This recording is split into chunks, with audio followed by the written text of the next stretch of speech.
நாங்கள் மிகவும் தாழ்மையாக கேட்டுக்கொண்டிருந்தோம். நேவியையும் சரி, எமது போலீசாரையும் சரி, எமது வாழ்வாரத்தையும் எமது மக்களையும் காப்பாற்றுவதற்கு சட்டவிரோத தொழிலை நிப்பாட்டி தருமாறு. எமது வாழ்வாரம் மிகவும் பாதிக்கப்படும். எமது பிள்ளையை படிக்க முடியாமல் படிக்க போகிறதுக்கு படிக்க செல்வதற்குரிய வசதி வாய்ப்பு நாங்கள் இந்த கடலில் உழைச்சி தான் எங்களோட பிள்ளைகளை பார்க்க வேண்டியது. அதாவது எங்களோட உழைப்பில்லைன்னு சொன்னால் எங்களோட பிள்ளைகள் படிக்க போயிடாத சூழ்நிலை இருக்குது. இதை இந்த கவனத்தில் எடுத்துக்கொண்டு எங்களுக்கு இந்த சட்டவிரோத தொழிலை நிறுத்தி தருமாறு நம்மளோட கடற்தொழில் அமைச்சரை மிகவும் தாழ்மையாக கேட்டுக்கொள்கிறோம். இந்த சுருக்குவலை என்ற தொழில் மூலம் ஆயிரம் கிலோ கணக்கில் மீன்களை பிடிச்சு கொண்டு போயிடும்.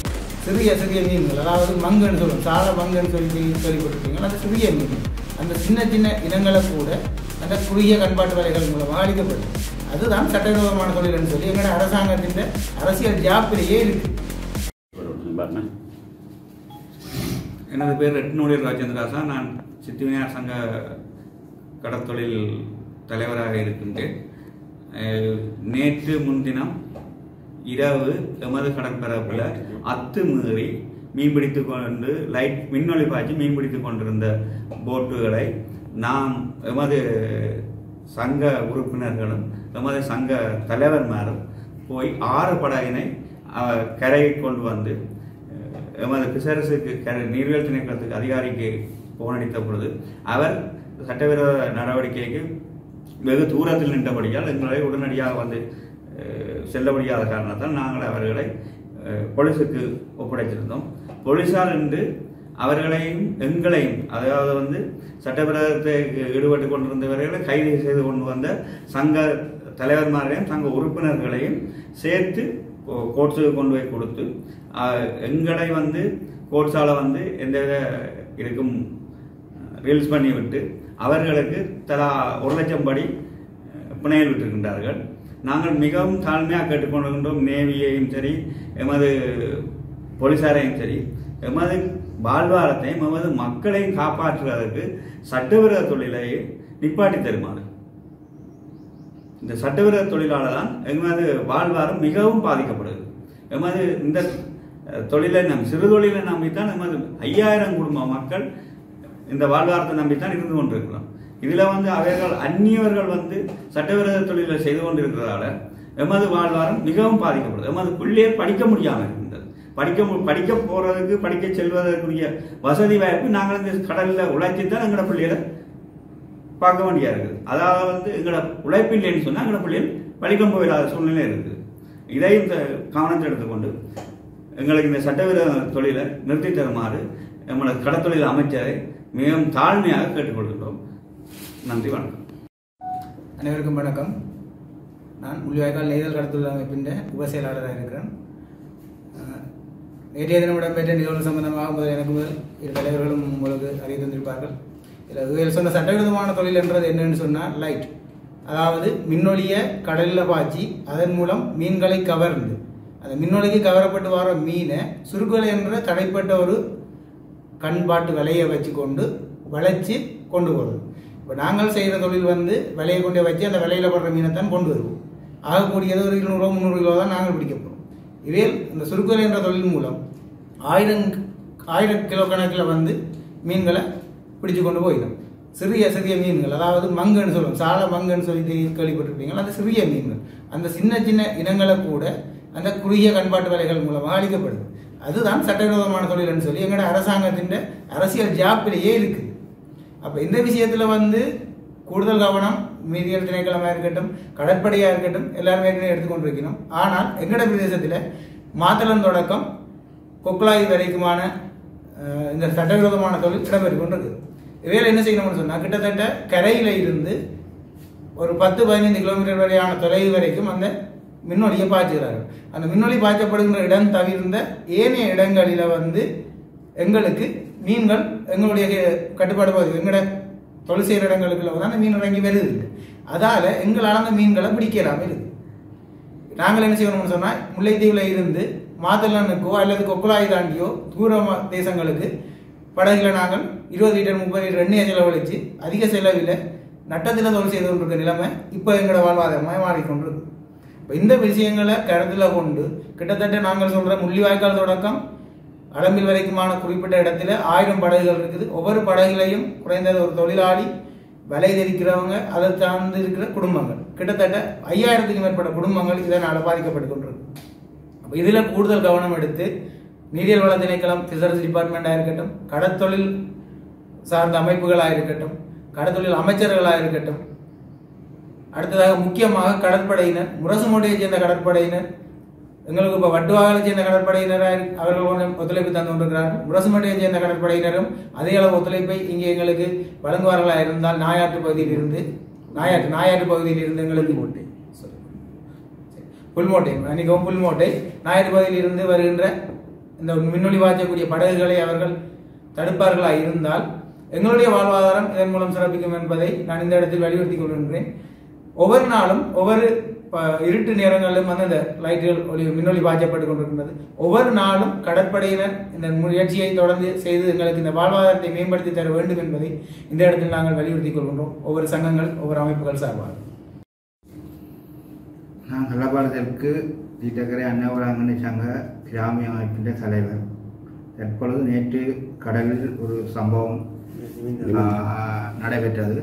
எப்படி என்று சொன்னால், இந்த சட்டவிரோத தொழில் நீண்ட காலமாக நாங்கள் முழு அமைச்சர்மாரிடமும் முழு அதிகாரிகளுடனும் வரும் ஜிஏவுடனும் நாங்கள் ஆர்ப்பாட்டங்கள் கணிப்புகளெல்லாம் அடித்தும் இந்த தொழிலை இந்த மாவட்டத்தில் நிறுத்துறதுக்கு பல முறை நாங்கள் செய்திருந்தோம். ஆனால் அது இதுவரைக்கும் பூர்த்தியாகவில்லை.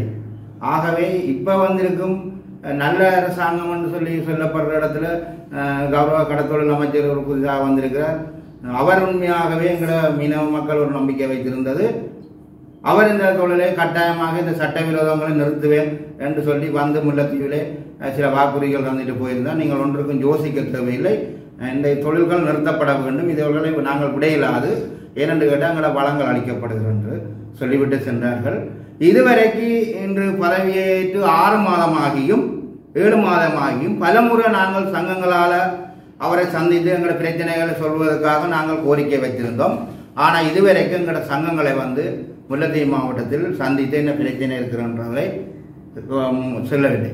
ஆகவே நேற்று அதிகாலை இரவு ஒரு 9-10 மணி போல் எமது கடல் பரப்பில் கிட்டத்தட்ட 250 படகுக்கு மேல் 1 கிலோமீட்டர் 1.5 கிலோமீட்டர் தூரத்தில் கிட்டத்தட்ட மாத்தளனில் இருந்து கொக்குழாய் வரை அந்த சட்டவிரோதமான லைட் தொழிலை வைத்து இந்த சிறுகண்ணை வைத்து தொழில் செய்து வருகிறார். ஆகவே எமது மாவட்டத்தில் இந்த தொழிலை நாங்கள் நிறுத்த சொல்றோம். ஏனென்று கேட்டால் சிறு தொழிலாளிகள் கிட்டத்தட்ட 1500 படகுக்கு மேல 10,000 குடும்பத்துக்கு மேலே இந்த தொழிலை நம்பி வாழ்ந்து இருக்கிறோம். ஆகவே இந்த சட்டவிரோதத்தால் இனங்கள் அளிக்கப்படுகிறது.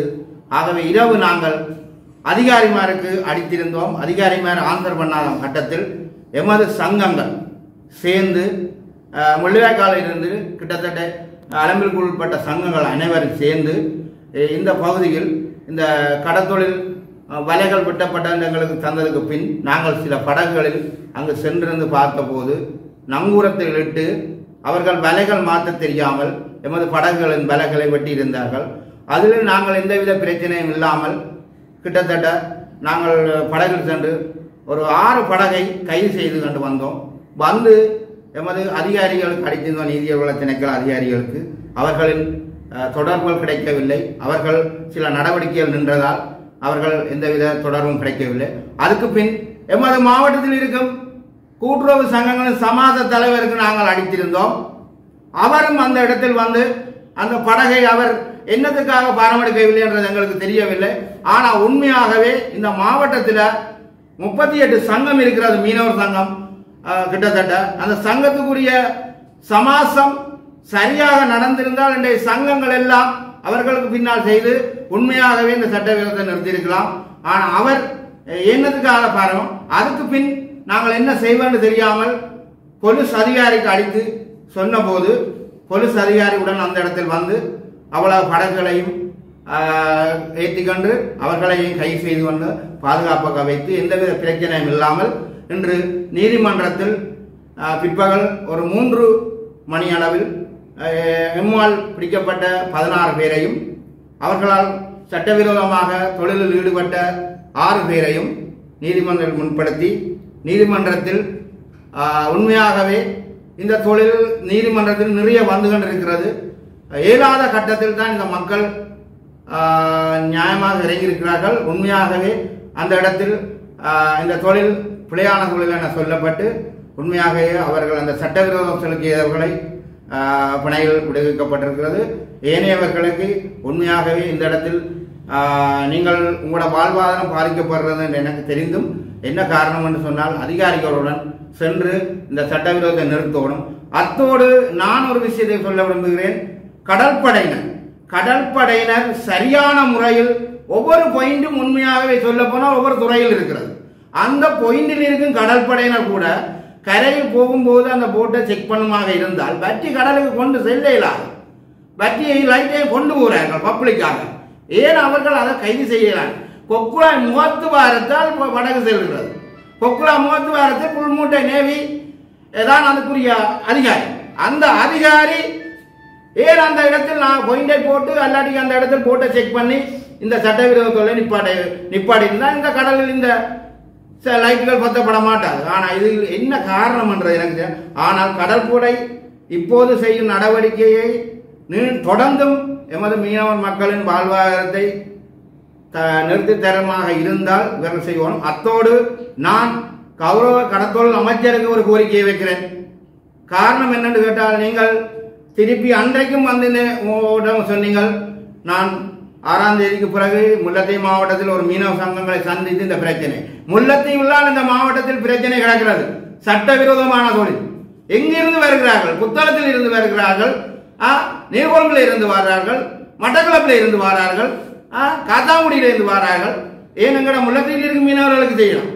ஆனா அங்கெல்லாம் மீனை அழித்து போட்டு கடைசியாக எங்கட வயிற்றில் அடிக்கிறதுக்காக இங்க வந்திருக்கிறார்கள். அப்ப இவர்கள் எல்லாம் ஆற்ற அனுமதியுடன் வாரார்கள். எப்படி வாரார்கள்? இதை நாங்கள் கையில் எடுத்தால் எங்களை வன்முறை என்று சொல்றார்கள். அப்ப அதுக்குரிய அதிகாரிகள் கௌரவ கடத்தொழில் அமைச்சர் உடனடியாக இனிமேல் இப்படியான ஒரு பிரச்சனை தீர்க்காம இருக்கணும் என்றால் குறிப்பிட்ட நாளைகள் முல்லைத்தீவு அரசாங்க அதிபருடன் கதைத்து அவர்கிட்டையும் கோரிக்கை கூப்பிட்டு எமது 38 சங்கங்களையும் கூப்பிட்டு இதுக்குரிய நல்ல தீர்வை சேர்த்து ஒரு குழுவை தெரிவு செய்து நீதியல் வணக்கத்துடனும் கடற்படையுடனும் சேர்ந்து இந்த சட்டவிரோத தொழிலை செய்த மக்களின் வாழ்வாதாரத்தை மேற்கொள்வதற்கு முன்வரணும் என கேட்டுக்கொண்டு எனது கருத்தை நிறைவு செய்கிறேன்.